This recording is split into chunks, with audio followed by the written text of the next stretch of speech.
Code rouge. Menace directe sur Élysée, hurla l'agent dans son oreillette. Claire Martin, 45 ans, vendeuse de mode, posa calmement son cintre et murmura « Tireur identifié. Distance 300 mètres.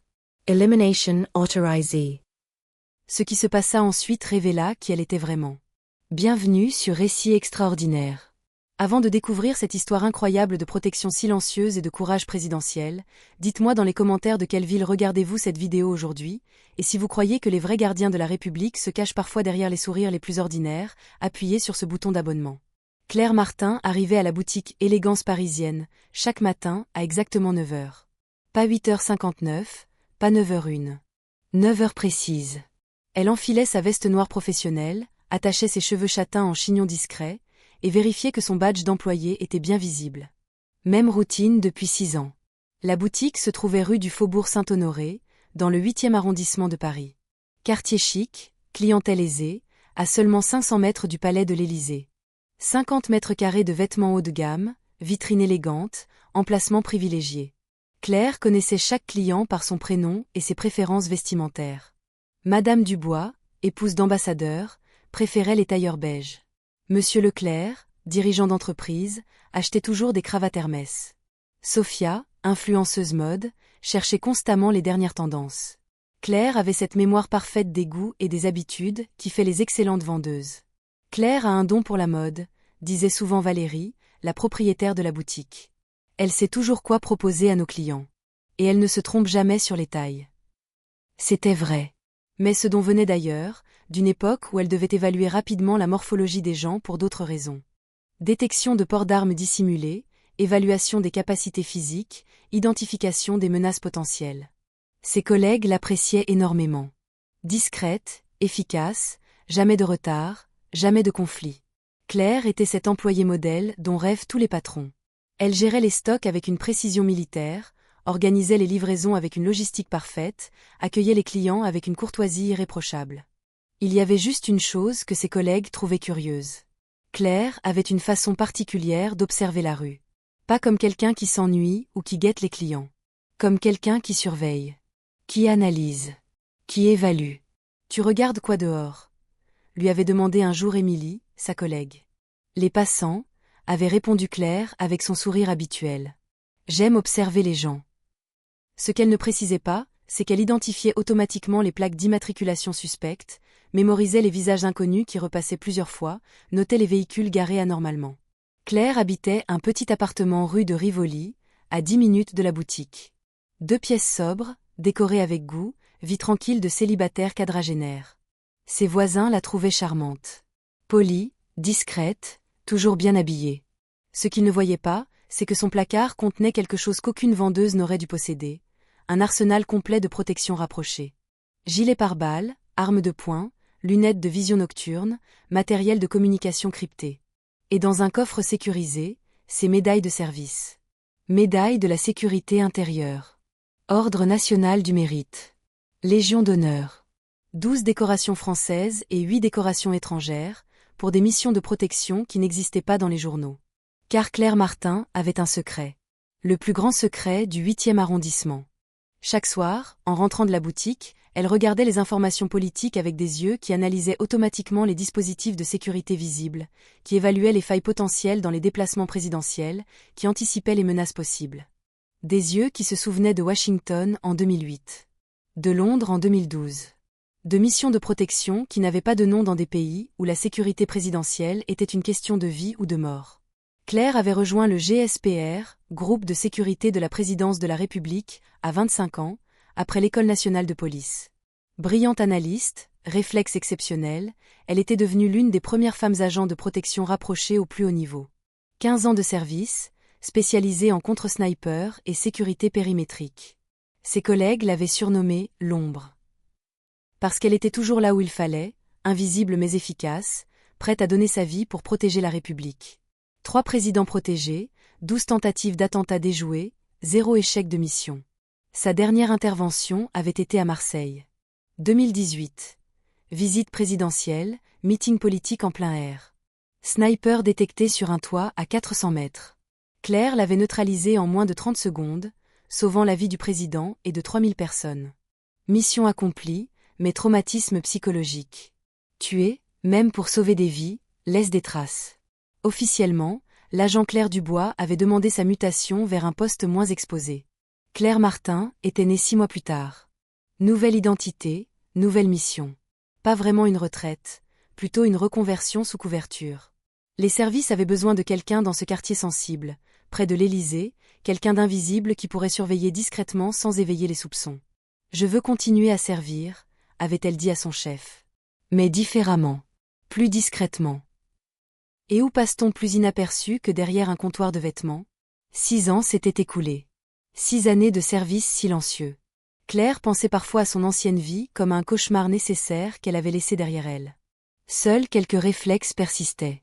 Cette façon de toujours se positionner face à la sortie, de mémoriser automatiquement les visages nouveaux, de repérer instinctivement les comportements suspects. Ses collègues trouvaient qu'elle avait un 6e sens pour éviter les vols à l'étalage. Les clients louches changeaient mystérieusement d'attitude en sa présence. Les situations tendues se dénouaient toujours calmement quand Claire était là. « Tu as une aura spéciale », disait Valérie. « Les gens se sentent en sécurité avec toi. » Ce qu'elle ne savait pas, c'est que Claire appliquait inconsciemment des techniques de dissuasion apprises face aux terroristes. Posture autoritaire, regard perçant, présence intimidante. Pour elle, vendre des vêtements était une couverture parfaite. Mais ce mercredi matin de juin allait réveiller l'agent qui dormait en elle. La journée avait commencé normalement. Ouverture de la boutique à 9h, mise en place des nouveautés de la collection été, accueil des premiers clients. Valérie était en congé, Claire gérait seule avec Émilie. Ambiance tranquille du milieu de semaine. À 11h30, Claire remarqua quelque chose d'inhabituel dans la rue. Un fourgon blanc stationné depuis trop longtemps au même endroit. Plaque d'immatriculation sale, vitres teintées, 2 hommes à l'intérieur qui ne bougeaient pas. 6 ans de repos n'avaient pas éteint ses réflexes d'agent de sécurité. Son cerveau était instantanément repassé en mode surveillance. Elle sortit discrètement son téléphone et prit une photo de la plaque. Puis elle composa un numéro qu'elle n'avait pas utilisé depuis 6 ans. Sécurité Élysée, ici l'agent Dubois. Oui, je sais, ça fait longtemps. Véhicule suspect, rue du Faubourg Saint-Honoré, secteur 7. Demande vérification urgente. Agent Dubois. Mais vous n'êtes plus en service. Je suis toujours en service. Deferment. 5 minutes plus tard, son téléphone vibra. Message crypté, véhicule volé ce matin. Recherché dans le cadre d'une enquête antiterroriste. Maintenez surveillance.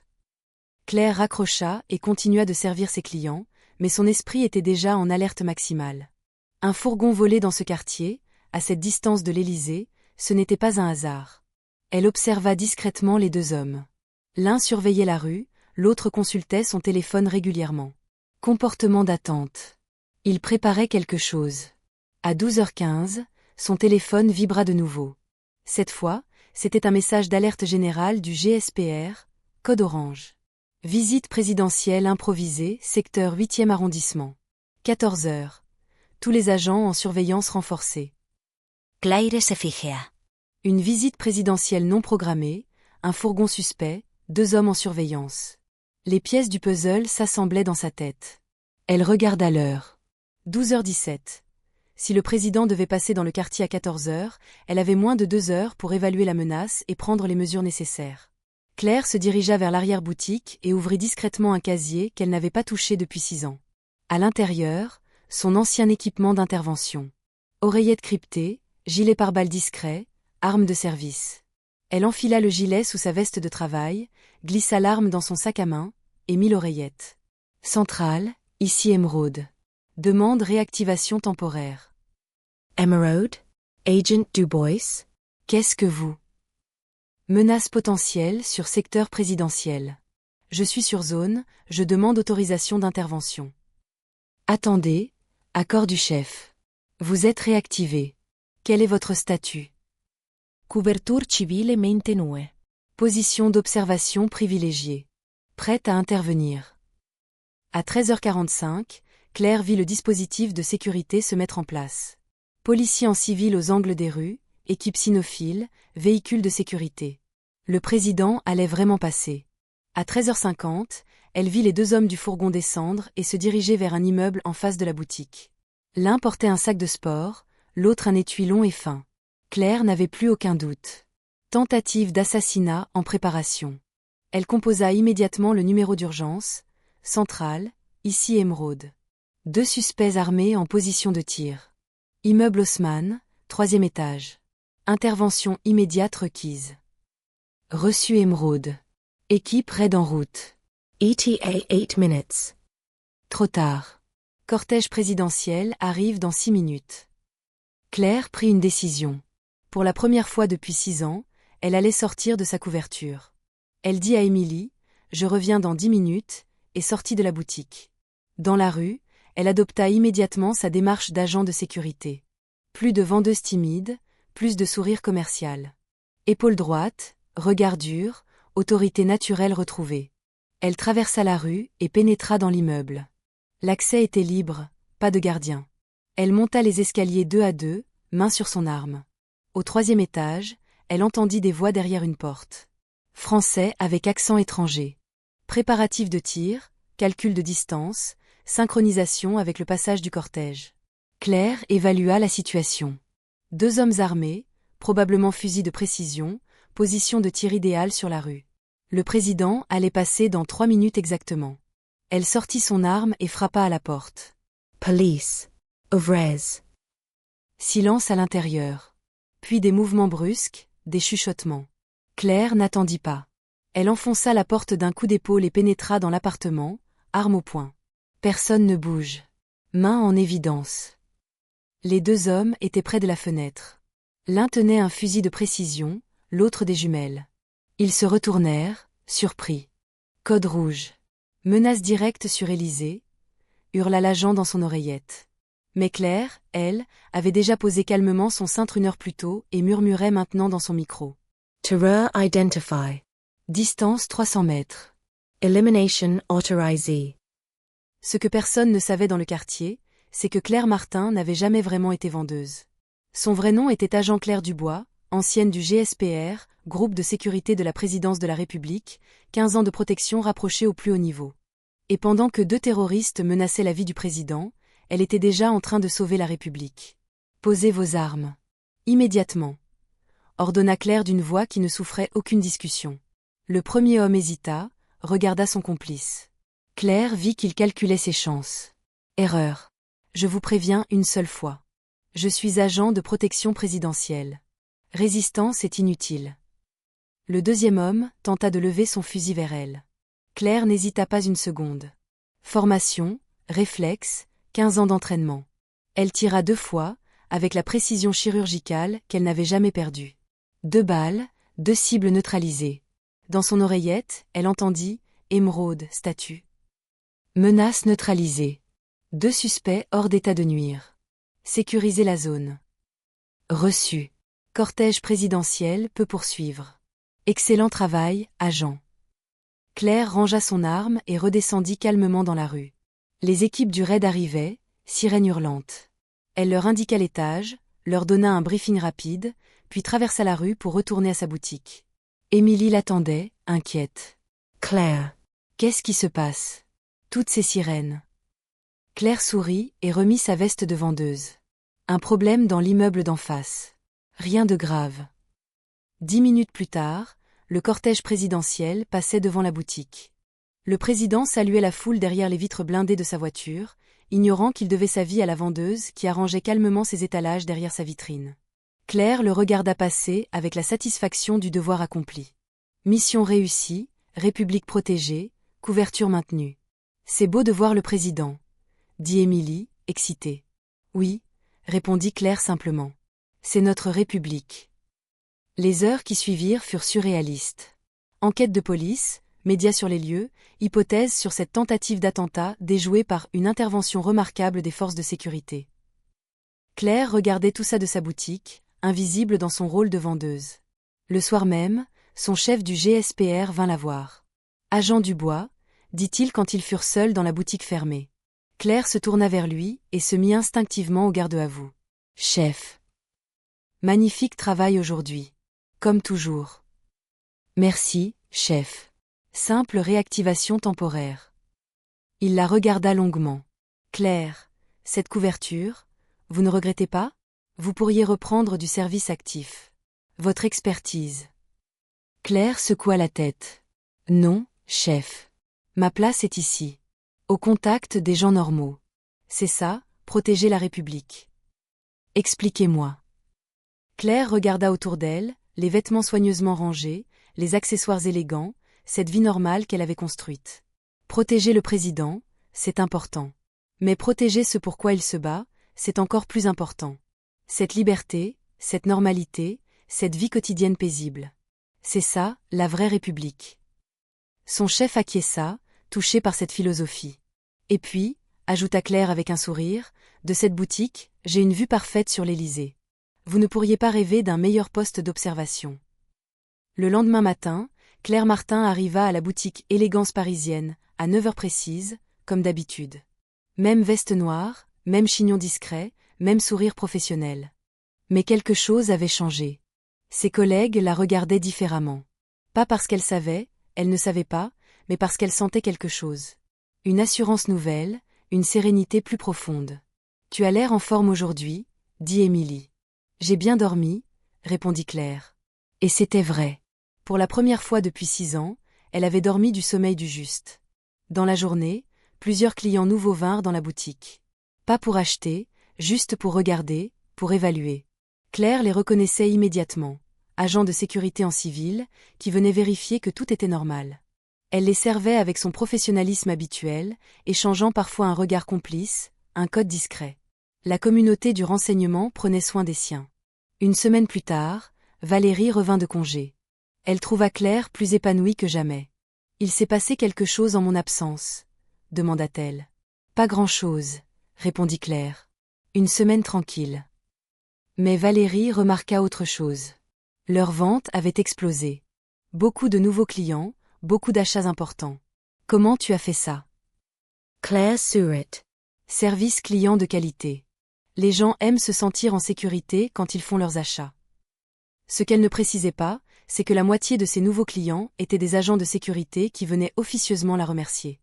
Et qu'acheter une cravate à 200 € était une façon discrète de financer sa couverture. Les mois passèrent. L'histoire de l'attentat déjoué fit les journaux, puis fut oubliée. La vie reprit son cours normal dans le quartier. Mais Claire savait que sa mission avait évolué. Elle n'était plus seulement une ancienne agent en reconversion. Elle était devenue un élément permanent du dispositif de sécurité présidentielle. Invisible, officieuse, mais essentielle. Parfois, des collègues du GSPR venaient faire du shopping dans sa boutique. Pas pour acheter vraiment, mais pour échanger des informations, pour coordonner la surveillance, pour maintenir le lien. Alors, Claire, du nouveau dans le quartier. Rien de particulier. Quelques touristes louches hier, mais ils sont repartis. Conversation anodine pour des oreilles extérieures, briefing de sécurité pour qui savait écouter. Un jour, un journaliste vint enquêter sur l'attentat déjoué. Il interrogeait les commerçants du quartier. « Madame, vous travaillez dans cette boutique ? Vous avez vu quelque chose le jour de l'attentat ?» Claire le regarda avec son sourire de vendeuse. « Non, rien de spécial. Beaucoup de police, mais nous, on était occupés avec nos clients. » « Vous n'avez pas eu peur ? » « Non. On se sent en sécurité dans ce quartier. Il y a toujours quelqu'un pour nous protéger. » Le journaliste nota et repartit, sans savoir qu'il venait de parler à celle qui avait sauvé la République. Aujourd'hui encore, Claire Martin arrive à la boutique Élégance parisienne, à 9 heures précises. Elle vend ses vêtements avec la même passion, accueille ses clients avec la même courtoisie, gère ses stocks avec la même efficacité. Mais maintenant, ses collègues savent qu'il y a quelque chose de spécial chez elle. Pas exactement quoi, mais quelque chose. Cette façon de toujours savoir ce qui se passe dans la rue, de reconnaître immédiatement les gens dangereux, de créer instinctivement un sentiment de sécurité. Parfois, quand passe un cortège officiel, elle lève les yeux avec un sourire particulier. Celui de quelqu'un qui sait qu'elle fait partie de quelque chose de plus grand qu'elle. Des agents de sécurité viennent régulièrement consulter officieusement. « Claire, qu'est-ce que vous pensez de ce nouveau dans le quartier ?» Et Claire donne son avis, toujours pertinent, toujours discret. Car Claire Martin est la preuve vivante que les vrais gardiens de la République ne portent pas d'uniforme ni de badge visible. Parfois, ils portent une veste noire élégante et vendent des vêtements dans une boutique de mode. Ils vous conseillent sur votre garde-robe le matin et protègent votre démocratie l'après-midi, puis rentrent chez eux comme si c'était normal. Et le plus extraordinaire, c'est qu'ils trouvent ça normal. Alors maintenant, je vous demande, qui connaissez-vous vraiment? Cette vendeuse qui vous sourit toujours dans votre boutique préférée, ce commerçant qui connaît tout le quartier, cet employé qui semble toujours savoir ce qui se passe? Quelle mission cachent-ils derrière leur simplicité? Quel service rendent-ils à la République dans l'ombre du quotidien? Dites-le nous dans les commentaires. Partagez l'histoire de quelqu'un qui vous a protégé sans que vous le sachiez, qui veille sur votre sécurité avec discrétion. Parce que sur Récits extraordinaires, nous savons que les vrais protecteurs ne sont pas toujours en uniforme. Parfois, ils sont derrière le comptoir de votre magasin préféré, prêts à donner leur vie pour votre liberté. Merci de nous avoir suivis. Si cette histoire vous a touché, abonnez-vous pour ne jamais manquer nos récits. Et souvenez-vous, la prochaine fois que vous irez faire du shopping, regardez vraiment la personne qui vous sert. Vous pourriez être protégé par une héroïne de la République.